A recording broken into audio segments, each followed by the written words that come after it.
Hello friends, my name is Nitin Gupta. Welcome back to my channel. Friends, आज हम बात करेंगे अपने पोर्टफोलियो सर्च के अगले स्टॉक के बारे में। अगर इस सीरीज के आपने पहले की वीडियो नहीं देखे हैं तो मैंने उनका लिंक दिया हुआ डिस्क्रिप्शन में, आप एक बार जाके चेक कर सकते हैं और देख सकते हैं कि किस तरह से हम स्टॉक को पिक करते हैं, सिलेक्ट करते हैं और किस तरह से टारगेट मेजर करते हैं और उनको अपने पोर्टफोलियो सिलेक्ट करते हैं। बट मेरी किसी तरह की कोई बैंक और सेलिंग की रिकमेंडेशन नहीं होती है, बस एक लर्निंग होती है कि जो मैं काम अपने लिए खुद के लिए करता हूँ स्टॉक को पिक करने में और सिलेक्ट करने में अपने पोर्टफोलियो के लिए, उसी तरह आप भी एक बार खुद से सीख के कर पाएं, जिससे मेरे साथ साथ आप भी ग्रो कर पाएं। तो चलिए चलते हैं आज के स्टॉक पे।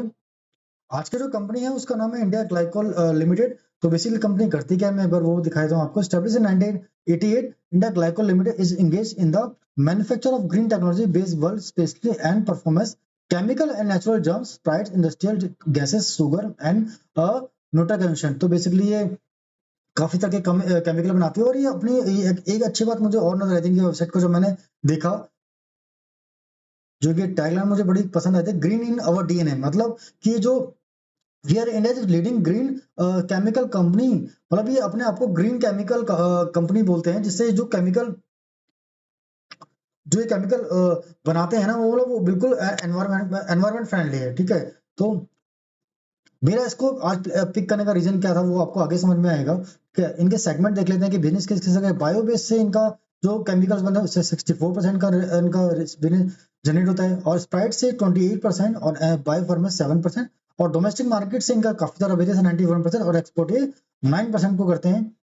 साथ साथ में ये एथेनॉल की सप्लाई भी उन्होंने चालू करी। इनको एक बड़ा ऑर्डर मिला है जो दिसंबर 23 में इनको मिला था, 16.55 crore litre ethanol with an estimated value of 1164 crore rupees for a period of 9 November 23 to October 24। तो इनको जो एथेनॉल सप्लाई करनी है इस पीरियड के लिए 23 से 24 करोड़ अक्टूबर तक, जो कि जिसकी वैल्यू ऑलमोस्ट डबल 164 करोड़ का। और किस कंपनी से मिला है हमें भी, तो मल्टीपल कंपनी है, OMC, BPCL, IOCL, HPCL and oil company, Reliance and Nayara Energy. तो काफी सारे बड़े ही प्लेयर हैं जिनसे इनको ऑर्डर मिला। तो एक अच्छी बात मुझे यहाँ पे नजर आई। और आप इसकी मार्केट कैपिटल देखोगे ना, 3137 की है। ऑर्डर वैल्यू एथेनॉल की, सिर्फ एथेनॉल सप्लाई का ऑर्डर वैल्यू कितनी है, 1125 करोड़ रुपए। तो ये काफी अच्छी बात है। बाकी सेगमेंट तो अलग है ही ना। स्टॉक भी कितने का ट्रेड कर रहा है, 18.1 का। आरओसी कितनी है, 10.7। लास्ट 12 मंथ का जो प्रॉफिट है 171 करोड़ का है। प्रमोटर होल्डिंग 61.0% की, एनएसटीपी 31.8 है। तो एनएसटीपी से अगर हम कंपेयर करें तो काफी चीप नजर आता है। करंट प्राइस 1012 का है, बुक वैल्यू 662 का है, आरओई 8.75 का है। प्लेजिंग कोई है नहीं हाई प्राइस, ऑल टाइम 1153 का था। ठीक है, 52 वीक लो जो बनाया था 598 का है, हाई 1045 का बनाया था। और डिविडेंड कंपनी थोड़ा बहुत पे करती है, फेस वैल्यू 10 का है और डेट टू इक्विटी 0.66 है। अब क्वार्टर की अगर आप बात करें हम, तो मार्च 23 में 619 की जो सेल थी वो बढ़कर 926 को, ऑलमोस्ट 50% का हमें ग्रोथ नजर आती है सेल के अंदर। ठीक है, मगर जो नेट प्रॉफिट आया था हमारा 40% से 40 करोड़ से बढ़कर 42 हुआ। तो अगर यहाँ पे आप देखो तो 5% की ग्रोथ नजर आ रही है नेट प्रॉफिट के अंदर। उसके दो रीजन क्या है एक्चुअली में, यहाँ पे जब 16% इन्होंने ऑपरेटिंग प्रॉफिट मार्जिन से अर्न किया था, और इस बार वो डबल वन मतलब 11% कह रहे हो, तो 5% का डिप यहाँ पे लगा। अगर सेम होता तो यहाँ पर ये जो नेट प्रॉफिट नजर आता है ना वो डबल हो चुका होता ऑलमोस्ट। ठीक है, और दूसरा यहाँ पे उन्होंने 13% टैक्स पर था, जो कि इस बार उन्होंने 24%। तो ये दो रीजन की वजह से नेट प्रॉफिट कम हो गया। अदरवाइज यहाँ पे मुझे और कोई दिक्कत नजर नहीं आती। अगर आप ईयरली की बात करो तो ईयरली में 2651 से बढ़कर 23294 करोड़ की सेल हो गई है। जो नेट प्रॉफिट 141 से बढ़कर 173 का हो गया। इसमें क्योंकि जो वो लोग एवरेज जो 4 क्वार्टर की एवरेज आई है वो 12% मार्जिन को लेकर आई है। बस खाली जो टैक्स है ना उसमें ही थोड़ा ज्यादा गया है। अदरवाइज अगर टैक्स इतना ही भरा होता है नेट प्रॉफिट आ जाता था, और भरने के बाद भी यहाँ से अच्छा खासा 20% का ग्रोथ हमें नजर आती है। ठीक है, अब बैलेंस शीट की बात करें तो बैलेंस शीट में 31 करोड़ इक्विटी कैपिटल इनके पास, रिजर्व इनके पास 2020 करोड़ का है, और बोरिंग 1348 करोड़ की है, और फिक्स एसेट इनके पास 3205 करोड़ के हैं। यानी जितने की मार्केट टोटल कंपनी है ना उतने के इनके पास फिक्स एसेट ही है। ठीक है, तो 84 का सीट वाईपी इन्वेस्टमेंट इनके पास 335 की है। तो मुझे बैलेंस शीट काफी स्ट्रॉन्ग और अच्छी नजर आती है, मुझे इसमें कोई डाउट नजर नहीं आता। और शेयर होल्डिंग पैटर्न की बात करें 61.0 प्रमोटर के पास है, एफआई के पास 1.75 है, डीआई के पास बहुत ज्यादा नहीं है, नॉर्मल पब्लिक के पास 1 2 3 4 5। तो 5% अगर आप हटाओगे तो ऑलमोस्ट कह सकते हैं हम 31 या 32% के आसपास ये नजर आएगी हमें नॉर्मल पब्लिक के पास। बाकी सारे के सारे स्ट्रॉन्ग हैंड में नजर में आती है। अब बात करते हैं टेक्निकल चार्ट की। तो टेक्निकल अगर आप चार्ट देखो तो बहुत अच्छा सा रिवर्स हेड एंड शोल्डर का पैटर्न बना हुआ है। ये शोल्डर, ये हेड, फिर शोल्डर, जिसको टेस्ट किया, फिर ब्रेकआउट नहीं हुआ और ये फिर से एक और शोल्डर।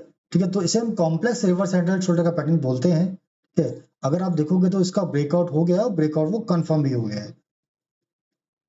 इस ब्रेकआउट पे, इस कैंडल में ब्रेकआउट हुआ, ठीक है, और इस पे कंफर्म हुआ। अगर हम इसको भी कंफर्म ब्रेकआउट कैंडल माने तो इस पे कंफर्म हो गया, क्योंकि उसकी क्लोजिंग के ऊपर ही एक कैंडल हमें मिलनी चाहिए ग्रीन के साथ।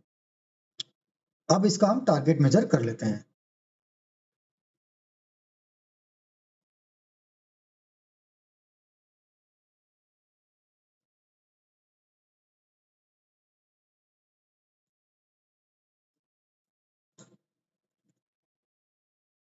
यहाँ से टारगेट का निकल कर आता है लास्ट क्लोजिंग कल की, तो लास्ट क्लोजिंग मिली है हमें वहां से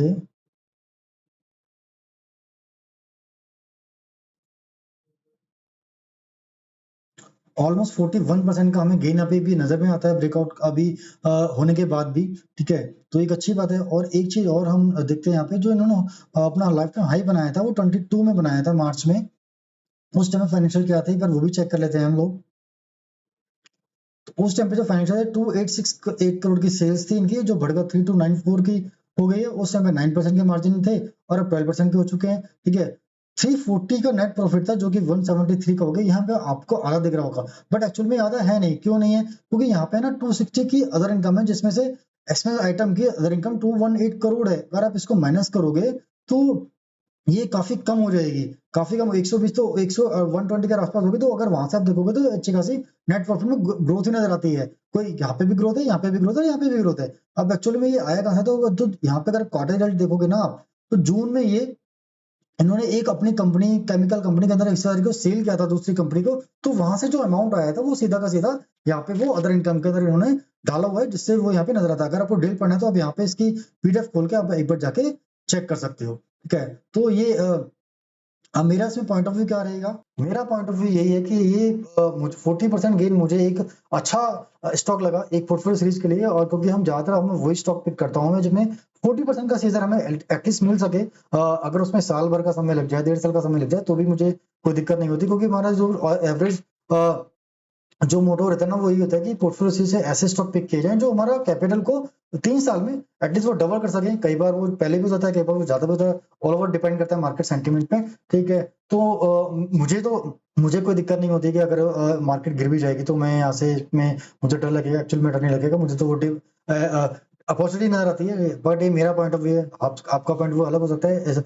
इसलिए आपको ना मेरे कहने से बाइंग करनी है, ना मेरे कहने से सेलिंग करनी है। चीजों को समझना है। अगर आपको चीजें समझ में आती हैं तो आप उसी अपनी कॉल फिर खुद से ले सकते हैं। और अगर कोई क्वेश्चन है किसी फाइनेंशियल चीज को लेकर, टेक्निकल चीज को लेकर, तो आप अगर कमेंट में डाल सकते हैं, मैं उसका आंसर देने की कोशिश करूंगा। ठीक है, और आपको अगर मेरे वीडियो पसंद है तो प्लीज लाइक कीजिए, सब्सक्राइब कीजिए। मैं आपके लिए इस वीडियो ऐसे लाता रहूंगा। आज लेता ही, धन्यवाद, जय हिंद।